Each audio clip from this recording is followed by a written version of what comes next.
ठीक है, तो हमारा आज का टॉपिक है expression for inverse square law of distance. ठीक है, मैथमेटिकल एक्सप्रेशन ये जो देख रहे हो उसको प्रूव करना है। ठीक है, अब कैसे करेंगे इसको समझिए। सबसे पहले मैं थोड़ा सा थियरी कंसीडर करता हूं। एक ऑब्जेक्ट ले लेता हूं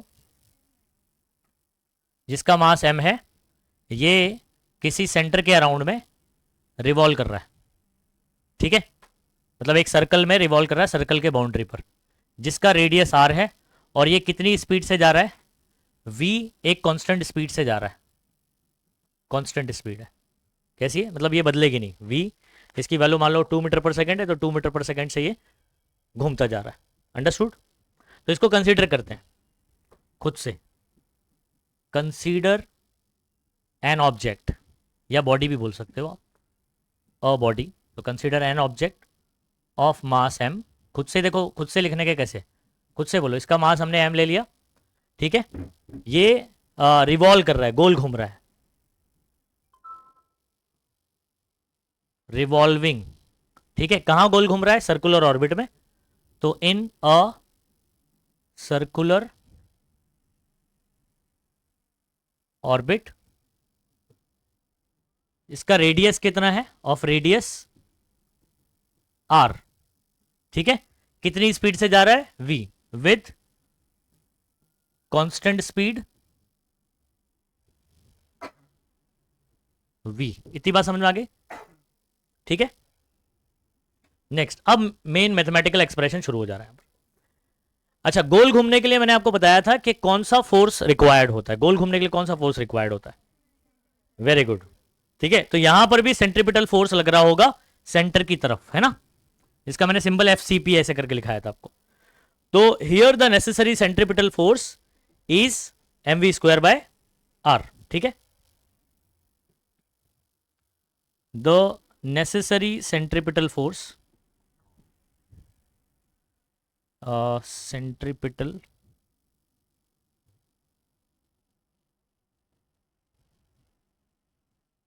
force is F is equal to, हम लोग लिख देंगे mv स्क्वायर बाय r। इतना लिख दिया। ठीक है, फर्दर अब मैं आपका कुछ बेसिक सिखा रहा हूं, ध्यान रखो। ठीक है, यहां पर कुछ बेसिक्स बता रहा हूं। ठीक है, क्लास 9th में आप लोग ने स्पीड का फॉर्मूला पढ़ा है? क्या पढ़ा है? Very good, okay. स्पीड का फॉर्मूला हमने पढ़ा है डिस्टेंस अपॉन टाइम। सही बात है। अच्छा, ये गोल घूम रहा है, कितनी स्पीड से गोल घूम रहा है? v। तो v की जगह, स्पीड की जगह पर आ जाएगा v। ठीक है, अच्छा ये गोल घूम के एक चक्कर लगा के वापस यहां आ जाता है। तो मैं आपसे एक सवाल पूछ रहा हूं। मैथ्स में आप लोग ने किया होगा, सर्कल पढ़ा है मैथ्स में? सर्कल थोड़ा बहुत। सर्कल की दो चीज आपने पढ़ा होगा, एक तो क्या नाम है, एरिया ऑफ द सर्कल पढ़ा होगा, सरकमफरेंस ऑफ द सर्कल पढ़ा होगा। सरकमफरेंस का क्या मतलब होता है? हाँ, वेरी गुड, बाउंड्री की लेंथ। वेरी गुड, बाउंड्री का लेंथ। तो जब ये यहां से एक चक्कर लगा के यहां आएगा तो कितना लेंथ कवर करेगा, या कितना डिस्टेंस कवर करेगा? तो ये बाउंड्री पर करके आ रहा है ना, तो बाउंड्री बोले तो सरकमफरेंस होता है। तो यानी कितना डिस्टेंस कवर करेगा? ये डिस्टेंस की जगह क्या आएगा पता है? सरकमफरेंस का फॉर्मूला बोलो। 2 पाई आर। वेरी गुड, तो डिस्टेंस जो है वो कितना हो जाएगा? 2 पाई आर। इतनी कहानी समझ में आ गई? डिस्टेंस किसके बराबर होगा? सरकमफरेंस। और सरकमफरेंस का फॉर्मूला लग गया 2 पाई आर। अच्छा, जब एक चक्कर लगाता है ना, एक चक्कर लगाने में जो टाइम लगता है उसको बोलते हैं हम लोग, बताया मैंने, हाँ, टाइम ऑफ रिवोल्यूशन। तो टाइम पीरियड, जिसका सिंबल होता है कैपिटल टी। क्या होता है? Capital T. कहां किया है? Kepler's third law. Kepler's third law में एक चक्कर लगा के जब वापस उसी पोजीशन पे आएगा तो टाइम कितना लगेगा? उसको हम लोग बोलते हैं period of revolution of planet around the sun. याद आ रहा है? तो एक चक्कर लगाने वाले टाइम को टाइम पीरियड कहा जाता है, जिसका सिंबल कैपिटल टी होता है। तो ये फॉर्मूले का समझ में आ गया कैसे आता है ये फॉर्मूला। अब आ जाओ, यहां अगर आप देख रहे होंगे तो नेक्स्ट स्टेप आपको क्या करना है, सुनो।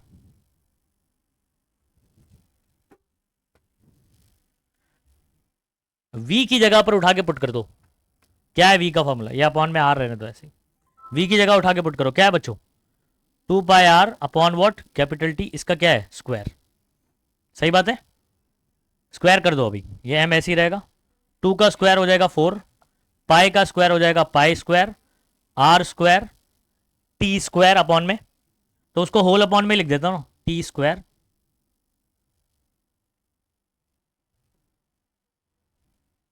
और ये आर। इतना समझ में आ गया? ये अपॉन में जो टी स्क्वायर होगा वो नीचे भी ले सकते हैं मैथमेटिकली। अच्छा, एक आर से एक आर क्या हो जाएगा, कट हो जाएगा, तो आपका बचा क्या, मैं 4 को पहले लिख देता हूँ, 4 पाई स्क्वायर एम, और एक आर बचा, और अपॉन में क्या बचा, टी स्क्वायर। अच्छा, इस स्टेप के बाद हम लोग एक जबरदस्ती स्टेप करेंगे। कौन सा स्टेप, बोलो बोलो। मैथ्स में अगर कोई चीज़ ज़बरदस्ती लेकर आ जाओ ना तो उसको बोलो ज़बरदस्ती स्टेप। अब यहाँ पर मैं थोड़ा सा आपको लेकर चलता हूँ, एक और बेसिक आपको सिखा देता हूँ। ओके, तो मुझे बताओ Kepler's third law, T square is directly proportional to R cube.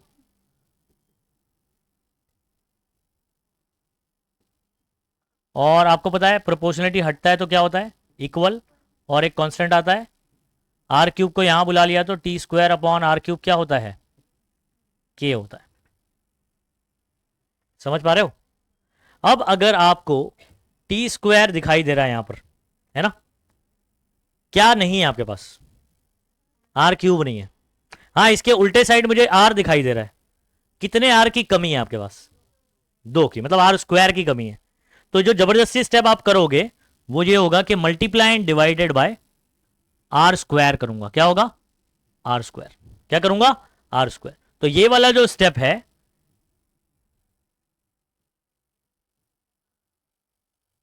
समझ रहे हो, जबरदस्त स्टेप नहीं है। अरे मिटता क्यों नहीं रे,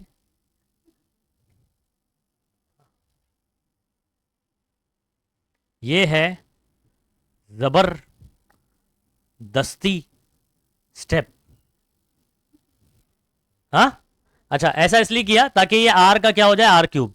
अब बताओ ये क्या हो गया, 4 पाई स्क्वायर एम आर का क्यूब अपॉन में टी स्क्वायर, इधर लिख देता हूं। हाँ, अच्छा, एक और आर स्क्वायर होगा ना, ठीक है, तो इसको मैं आर स्क्वायर चाहे तो आप पहले भी लिख सकते हो।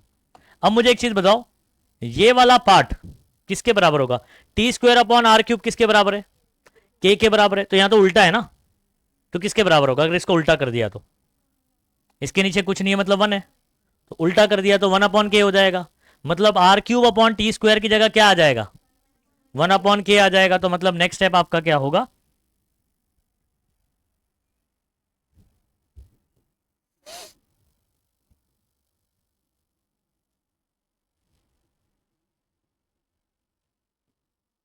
ये इतना स्टेप समझ में आया कि नहीं? मुझे क्या करना था पता है, आर स्क्वायर लेकर आना था नीचे, आ गया है। अच्छा, 4 आपका क्या है, कांस्टेंट, 4 क्या है, कांस्टेंट, पाई क्या होता है 3.142, क्या है, constant. Mass of the object यहां पर क्या रहेगा, कांस्टेंट। के कौन है, कांस्टेंट। तो एफ और ये आर स्क्वायर में रिलेशन आ जाएगा। ये जो इतना पार्ट आप देख रहे हो ना, इक्वल और कांस्टेंट जब हटता है तो क्या आता है, अच्छा अच्छा अच्छा अच्छा, चलो ठीक है, इधर आ जाओ, ये याद है, प्रोपोर्शनलिटी हटा तो इक्वल और कांस्टेंट आया, अगर कांस्टेंट और इक्वल हटाऊंगा तो वापस से क्या आएगा, प्रोपोर्शनलिटी। तो ये सब कांस्टेंट है और इक्वल हट जाएगा तो यहां पर क्या आ जाएगा, तो f is proportional to 1 upon r square, hence proved. समझ आ रहा है? चलो इसको छापो, और ये सब बेसिक्स जो बताया हूं मैंने, ये मैंने समझाने के लिए बताया हूं, आप इसको एग्जाम में जब करोगे तो कैसे करोगे, रुको, जबरदस्ती स्टेप वगैरह मत लिखना, हाँ, समझाने के लिए बताया मैंने। ये देखो, मैंने जहां जहां पर पुट किया वहां लिखने का, जैसे ये वाले स्टेप में मैंने पुट किया ना, तो यहां मैं लिख रहा हूं, देखो, since v is equal to what, 2 pi R upon T, तो ये फॉर्मूला बताया था कैसे आया, ठीक है। और यहां पर मैंने पुट किया ना, क्या वाला लिखना था क्या तुमको, वो जो मिटाया मैंने वो लिखना था क्या, नहीं ना, इधर पे मैंने v की जगह पर उठा के पुट किया ना, ये लिखने का सिर्फ साइड में, यहां पर मैंने इसकी जगह पर क्या पुट किया वो लिखने का, since T square upon are cube is equal to क्या था, के था ना, के था ना। तो आपने इसके उल्टे पर 1 अपॉन के पुट किया हुआ है और कुछ नहीं। बस ये 2 जगह इतना लिखो, ये पूरा सॉल्व कर दो, हो गया। चलो लवकर लवकर। ओके, तो ये सब न्यूमेरिकल्स भी है, लेकिन ये मैं पूरा पीपीटी बना के उसमें करवाऊंगा आपको। नेक्स्ट है अर्थ ग्रेविटेशनल फोर्स। अच्छा, अर्थ ग्रेविटेशनल फोर्स की वजह से क्या होता है, थोड़ा सा सिचुएशन समझो उसको, ठीक है। फॉर एग्जाम्पल आपने एक ऑब्जेक्ट को ऊपर फेंक दिया, क्या होगा बताओ उसके साथ? ऊपर नहीं जाएगा? अच्छा, पहले तो ऊपर जाएगा ना, ऊपर फेंका और ऊपर ही नहीं जा रहा है, नीचे आ जाएगा, ऐसे कैसे हो सकता है? पहले ऊपर जाएगा, ठीक है, लेकिन इसकी स्पीड धीमे धीमे क्या होती जाएगी, क्यों कम होगी? बराबर, क्योंकि अर्थ उसको अपनी तरफ अट्रैक्ट कर रहा है, फोर्स लगा रहा है, तो ग्रेविटेशनल फोर्स की वजह से इसकी स्पीड में क्या हो रहा है, कमी हो रही है, यानी कम होते जा रहा है। फिर एक पॉइंट ऐसा आएगा जिसकी स्पीड कितनी हो जाएगी, 0, और उसके बाद वो वापस नीचे की तरफ आएगा। अब ध्यान रखो, अगर कोई स्टोन को आपने फेंका तो इसकी स्पीड धीमे धीमे धीमे धीमे क्या हुई, कम हुई। एक पॉइंट पे जाने के बाद इसकी स्पीड क्या हो जाएगी, 0, और उसके बाद ये नीचे आने लगेगा। जब नीचे आने लगेगा तो क्या ऑब्जर्व कर रहे हो आप, इसकी स्पीड बढ़ने लगेगी। किसकी वजह से बढ़ रही है? बराबर, क्योंकि अभी ये नीचे गिर रहा है ना, तो ग्रेविटेशनल फोर्स को नीचे खींच रहा है और वो नीचे ही गिर रहा है, तो इसलिए उसकी स्पीड क्या हो रही है, बढ़ रही है। पहले जब ऊपर जा रहा था, अपोजिट डायरेक्शन में जा रहा था, फोर्स नीचे लग रहा था, तो स्पीड क्या हो रही थी, कम हो रही थी। ये बात समझ में? ये किस वजह से हुआ, तो ग्रेविटेशनल फोर्स की वजह से हुआ। तो ग्रेविटेशनल फोर्स पे अगर ऐसा सवाल आता है कहां एक्ट करता है ये, इसका डायरेक्शन क्या है, तो बोलोगे toward the centre of the earth, vertically downward and towards the centre of the अर्थ। समझ आ गया? ये पैराग्राफ का यही कंक्लूजन है। अब आप रीड करोगे, पूरी कहानी वही है, ठीक है। बाकी इसको अप्लाई कैसे करना है न्यूमेरिकल में, फिर मैं पूरा अलग से लिखवाऊंगा, कंडीशन बताऊंगा, पूरा फॉर्मूले वगैरह की वहां पर आपको बता दूंगा। नेक्स्ट हमारा जो टॉपिक है जिसपे आपका सवाल थियोरेटिकल क्वेश्चन आपको याद रखना है, वो है बच्चों अर्थ gravitational acceleration. What is earth gravitational acceleration? इसका सुनो, यहां पर सिंबल हम लोग स्मॉल जी देते हैं, इसका एक और नाम है acceleration due to gravity, small g, जिसकी वैल्यू आप लोगों ने 9.8 मीटर पर सेकेंड स्क्वायर याद रखा होगा। पढ़ा ऐसा कुछ? ठीक है, नहीं पढ़ा है कोई बात नहीं, अब पढ़ोगे। अब ये पूरा पैराग्राफ को समझाता हूं क्या हो रहा है। Earth exert a gravitational force on object near it, मतलब अर्थ के नजदीक जो भी ऑब्जेक्ट होगा ये उसकी तरफ एक फोर्स लगाता है, चाहे मैं हूं चाहे आप हो। अर्थ हर एक को प्यार करता है, जमीन हर एक को प्यार, सबको अट्रैक्ट कर रही है, किसी को भी ऐसा लात मार के भगाते नहीं है, चल तू जा चांद पे पहुंच जाएगा, नहीं तो बराबर सबको प्यार करती, सबको अट्रैक्ट करती है, बराबर है। According to Newton second law, कौन सा लॉ? अच्छा, न्यूटन के कितने लॉ हैं आपको पता है? 3 है, फर्स्ट सेकंड थर्ड 9 क्लास में किया हुआ है। सेकंड लॉ अगर यहां पर आ रहा है तो सेकंड लॉ क्या है जरा बताना। अभी न्यूटन सेकंड लॉ आया तो किसी को याद है न्यूटन सेकंड लॉ क्या है? बहुत आसान है, थर्ड याद है, हाँ, क्योंकि एक्शन एंड रिएक्शन वो है। फर्स्ट, हाँ, law of inertia, first law, law of inertia, very good very good very good. क्या मोमेंटम का क्या लॉ है? ओके, डायरेक्टली प्रोपोर्शनल भी था, सही जा रहे हैं, आगे बोलो। यस बॉयज, सारे आंसर यहीं से आ रहे हैं। सेकेंड लॉ, चलो ठीक है, कोई बात नहीं, शॉर्ट में बताता हूं। Rate of change of momentum is directly proportional to applied force. Mathematical expression इसका ये है,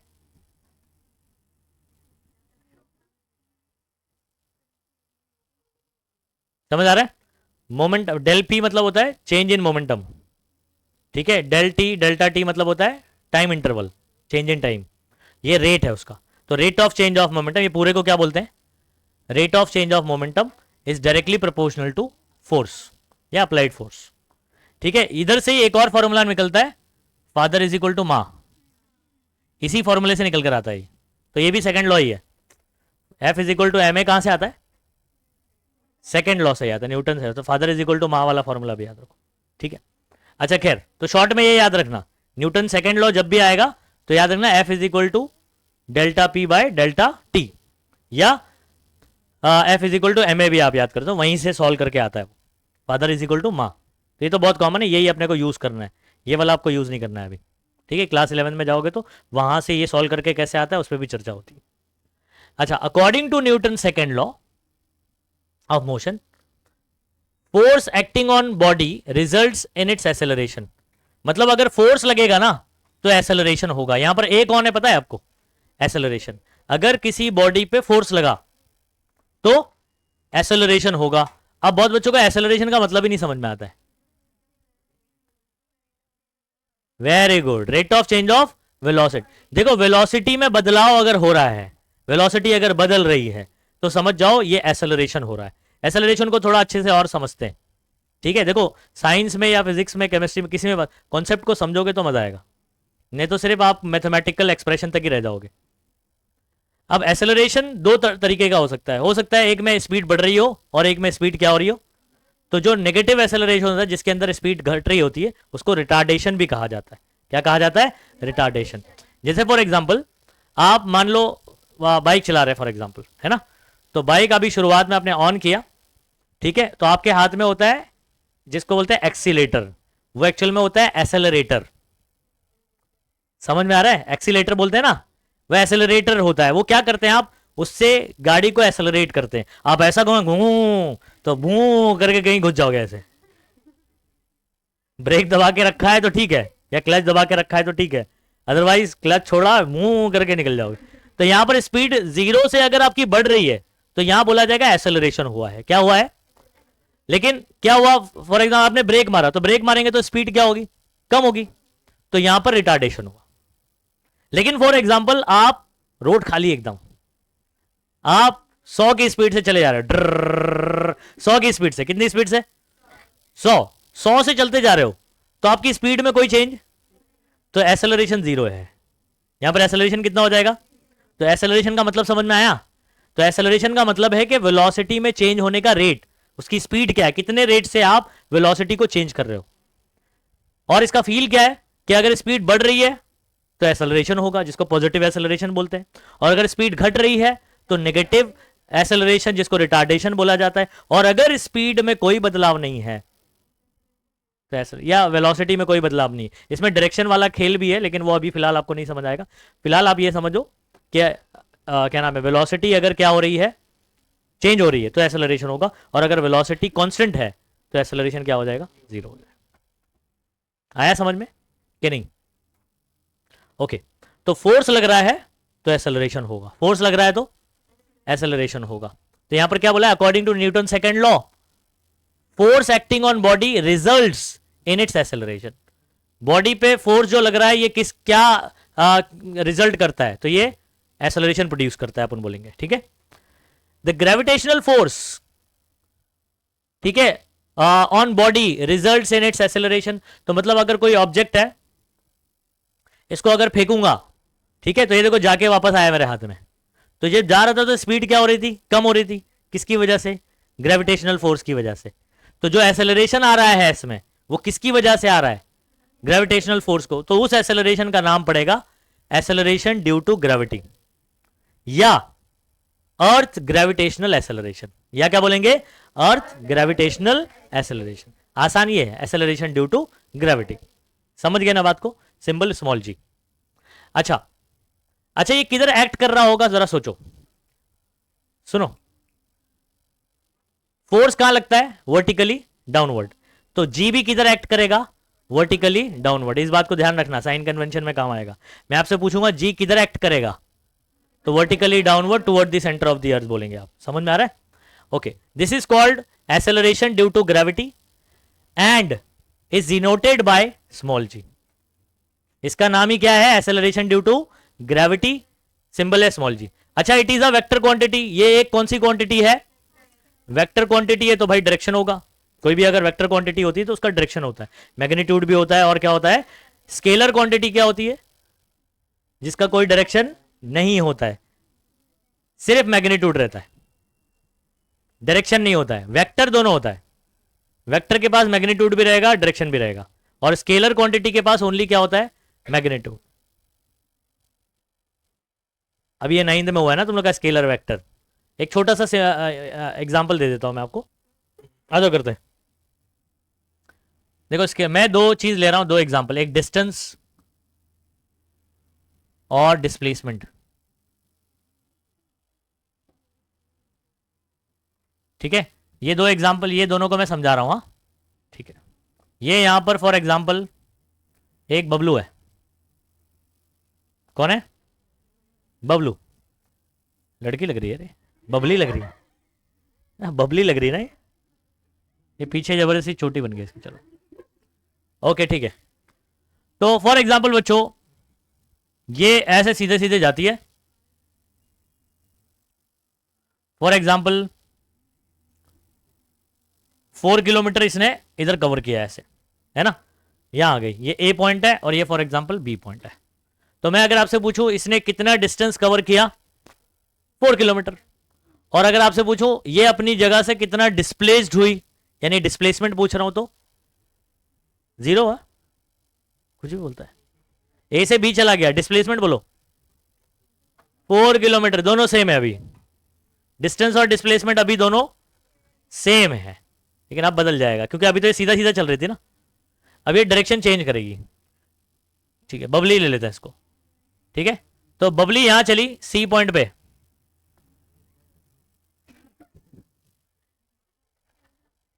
कौन बोला रे, अत्तर तू बोला, तेरी कहानी नहीं चल रही है, तू घर से निकली फिर आगे चल के तेरे को बबलू मिला।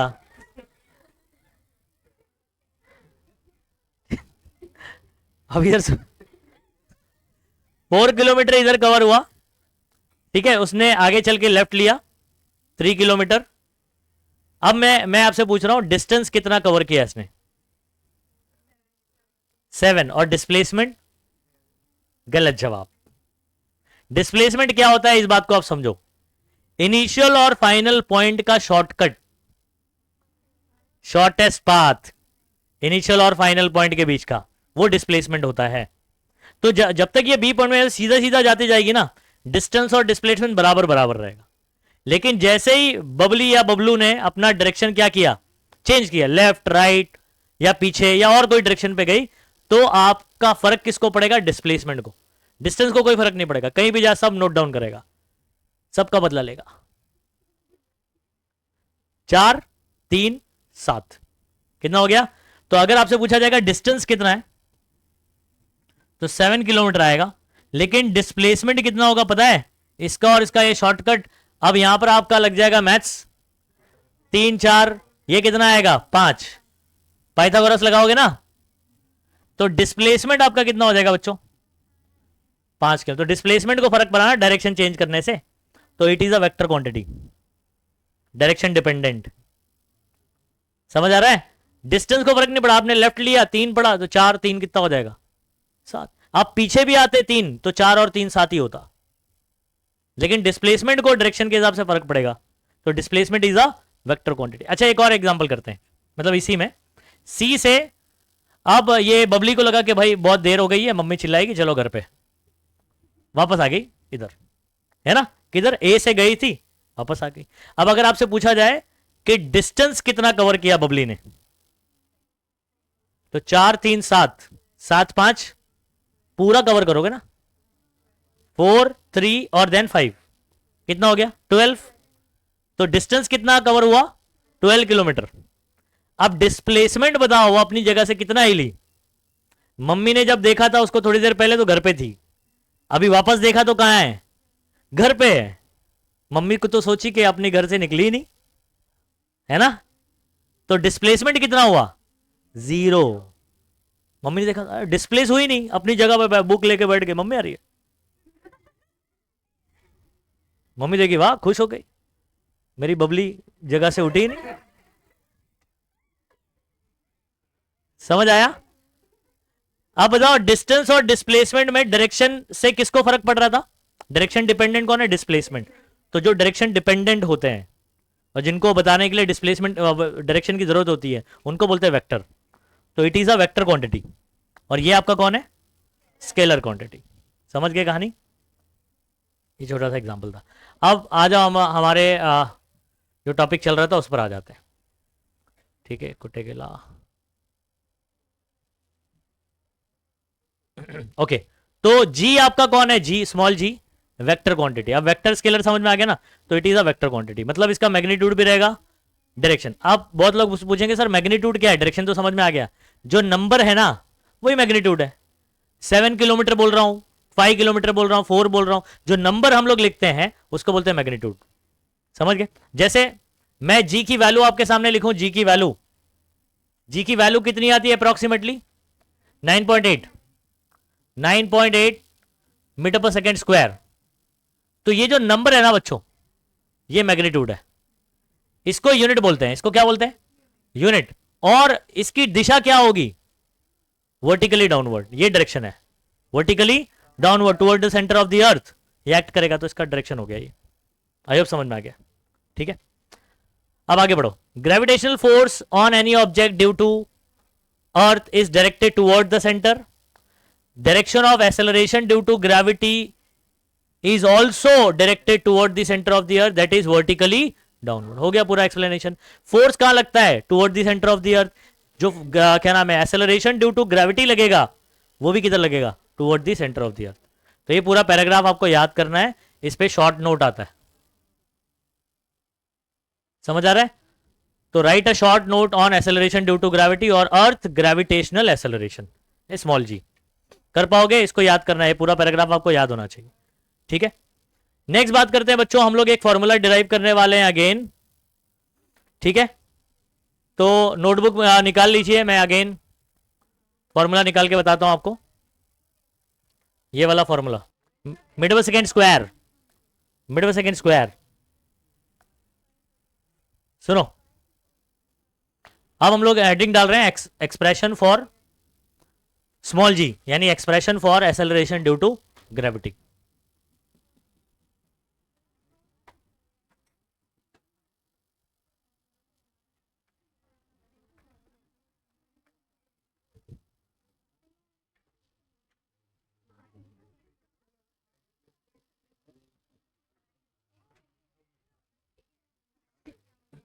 ये क्या है? आधा से उससे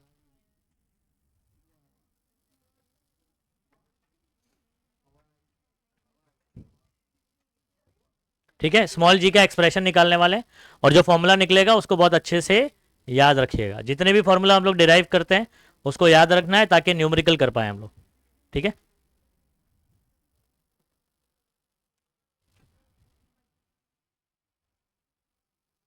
ये आपका अर्थ है।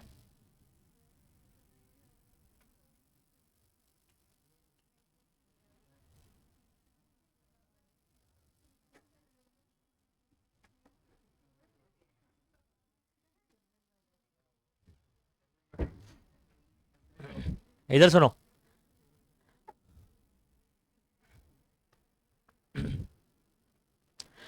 हमारा जो वेट होता है ना, अब वेट का मतलब आप एक्चुअल में गलत समझते हो, डे टू डे लाइफ में मास को ही वेट बोला जाता है। ठीक है, लेकिन एक्चुअल में ये दोनों अलग अलग चीजें हैं फिजिक्स में। ठीक है, तो हम लोग एक, ये सिचुएशन आपके सामने, ये अर्थ है, अर्थ के ऊपर एक ऑब्जेक्ट है जिसका मास क्या है? एम। ठीक है, अर्थ का मास है कैपिटल एम और बॉडी का मास है स्मॉल एम। इन दोनों के बीच में दूरी कितनी है? Capital R. कितनी दूरी है? Capital R. क्या आप मुझे बता सकते हो, दो बॉडी के बीच में दूरी अगर आपको पता है तो एफ ग्रेविटेशनल फोर्स क्या होगा इन दोनों के बीच में? नहीं मालूम? नहीं मालूम? चलो आ जाओ। This is m1, this is m2, इन दोनों के बीच का डिस्टेंस d। बताओ f का फॉर्मूला क्या पढ़ा था हमने? g m1 m2, जब चाहिए जब आता नहीं है। Okay, g m1 m2 upon बोलो d स्क्वायर, है ना? अच्छा, अब अर्थ इसके कंपैरिजन में बहुत बड़ा है, ये एक ऑब्जेक्ट है मास, इन दोनों के बीच की दूरी मैंने बता दिया आपको, कैपिटल आर है। अब ऐसे ही फॉर्मूला इधर बनाना है, अर्थ का मास कैपिटल एम है, बॉडी का मास स्मॉल एम है, मतलब m1 m2 आपका कौन है? स्मॉल एम और कैपिटल एम। बताओ इधर पे फॉर्मूला क्या बनेगा?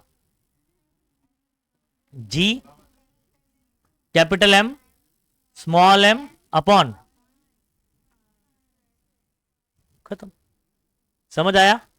ये कहां से किया? ये वाला फॉर्मूला हम लोग ने किया था बच्चों, ठीक है? ये पूरा याद किया था कि नहीं? F is equal to G m one m two upon d square. कौन सा लॉ था वो? Newton's universal law of gravitation, है ना? यूनिवर्सल लॉ ऑफ, नहीं किया था न्यूटन वाला? पूरा लॉ भी याद करवाया मैंने आपको। ओके, तो यहीं से वो वाला फॉर्मूला बनाना सीखा नहीं? अच्छा, अब आपको एक और फॉर्मूला बताता हूं। वेट का, वेट का फॉर्मूला होता है, चलो एक हिस्ट्री में आप लोग ने पढ़ा नहीं होगा, महात्मा गांधी का दूसरा एक नाम। हाँ ठीक है, बापू, ठीक है। एक और उनका नाम था जो हम लोग फिजिक्स में समझाने के लिए बोलता हूं मैं, जो आप हिस्ट्री की कोई बुक में नहीं मिलेगा। उनका नाम था डब्लू। बबलू नाम हो सकता है तो डब्लू भी तो हो सकता है। ओके, तो ये फॉर्मूला हो गया आपका वेट का। किसका फॉर्मूला हो गया? तो डब्लू ही महात्मा गांधी और महात्मा गांधी ही डब्लू, तो W is equal to m g. तो वेट का फॉर्मूला आपसे कोई पूछेगा तो एम जी। समझे? अच्छा आप सुनो, इधर ध्यान देंगे। अर्थ और उस बॉडी के बीच में जो ग्रेविटेशनल फोर्स है ना, वही आपका वेट होता है। मतलब जितना जितने फोर्स से अर्थ आपको खींच रहा है वो किसके बराबर होता है? आप पे लगने वाला जो वेट है ना, वेट उसके बराबर होता है। मतलब एफ और डब्ल्यू क्या होता है? एक दूसरे के बराबर होता है। तो यहां पर मैं क्या लिख रहा हूं, सुनो।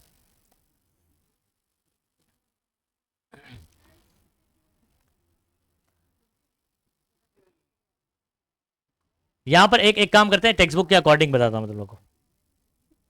टेक्स्ट बुक में ना दो इक्वेशन बनाया हुआ है, ठीक है?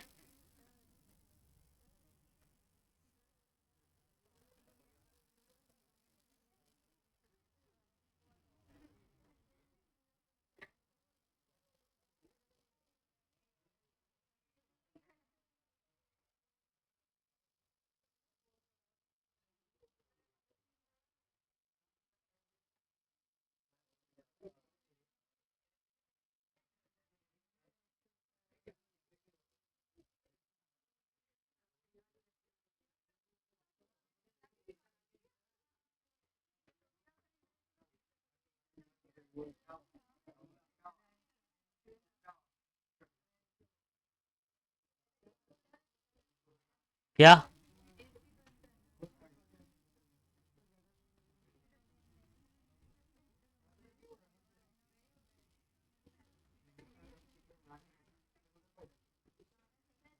बस बस, ये आवाज नहीं बिल्कुल भी।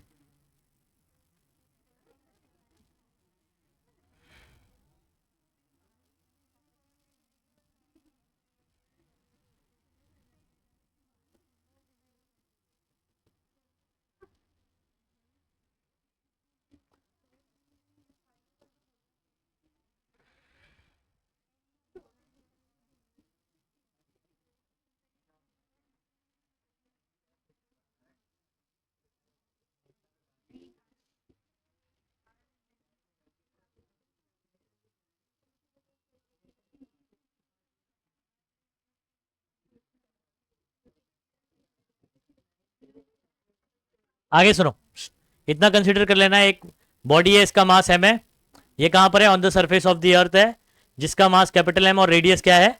Capital R.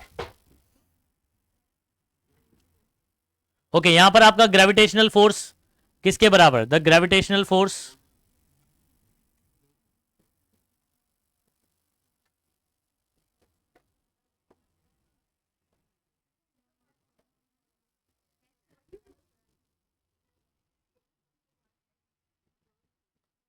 चलो F is equal to G capital M small m, ऐसे लिख दोगे? अच्छा, मैंने आपको क्या बताया?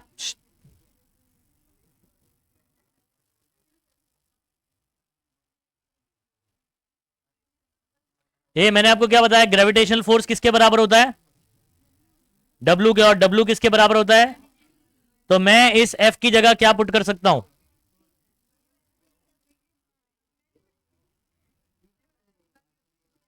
है ना। स्मॉल एम से स्मॉल एम क्या हो जाएगा, कैंसिल हो जाएगा। कैसे, ये इधर आएगा डिवाइड करेगा, डायरेक्ट भी कैंसिल कर सकते हो। तो स्मॉल जी का फॉर्मूला क्या बन गया बताओ,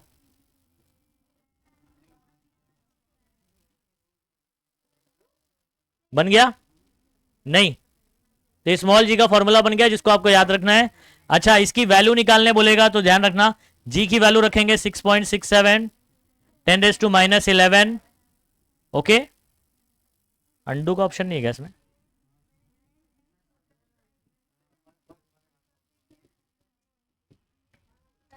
और 6 × 10⁻24 आर 6.4 उसका स्क्वायर। अब इसको पूरा सॉल्व नहीं करना है आपको, जी की वैल्यू याद है आपको 6.67 × 10⁻11। कैपिटल है मास ऑफ द अर्थ का वैल्यू याद कर लेंगे 6 × 10⁻24। कितना, अर्थ का मास लगभग कितना है 6 × 10⁻। अच्छा, नीचे ये जो आर है, आर का रेडियस ऑफ द अर्थ, अर्थ का जो रेडियस है ना ये, इसकी वैल्यू अप्रोक्सीमेटली 6.4 × 10⁻6 है। तो उसका क्या हो गया स्क्वायर, तो उसके ऊपर भी क्या आ गया स्क्वायर आ गया। अच्छा, इसको सॉल्व करके आपका आएगा 9.77, कितना आएगा मीटर पर सेकेंड स्क्वायर, मीटर पर सेकेंड स्क्वायर। और जिसको अप्रोक्सीमेटली 9.8 मीटर पर सेकेंड स्क्वायर भी राउंड ऑफ कर सकते हैं। ये 7 राउंड ऑफ होगा ना तो एक बढ़ जाएगा। ये सॉल्व करके, इसको सॉल्व करके नहीं बताना अपने को, क्योंकि ये कांस्टेंट वैल्यूज है ना, तो यहां पर मेहनत नहीं करना है अपने को। न्यूमेरिकल में आएगा तो वहां सॉल्व करेंगे, न्यूमेरिकल थोड़ी है, ये आपका प्रूफ है ना, तो ये तो आने वाला वही है। इसको पूरा सॉल्व करके, अब ऐसे नंबर को सॉल्व कैसे करते हैं न्यूमेरिकल में सिखाऊंगा मैं, लेकिन यहां पर जरूरत नहीं है, समझे बात को। तो ये नंबर सॉल्व करके कितना आएगा 9.77 मीटर पर सेकंड स्क्वायर, जिसको अप्रोक्सीमेटली कितना लिख दें 9.8 मीटर पर सेकंड स्क्वायर। तो जहां पर ये रिक्वायर्ड होगा ना वहां पर मैं आपको सॉल्यूशन बताऊंगा कैसे सॉल्व होता है ये, ठीक है। चलो छाप लो इसको फटाफट से। चलो स्मॉल जी का फॉर्मूला सभी बच्चे याद कर लेंगे। Formula capital G capital M upon capital R square, सब कैपिटल, ठीक है। तो अगला नेक्स्ट लेक्चर में करेंगे। चलो अच्छा, अभी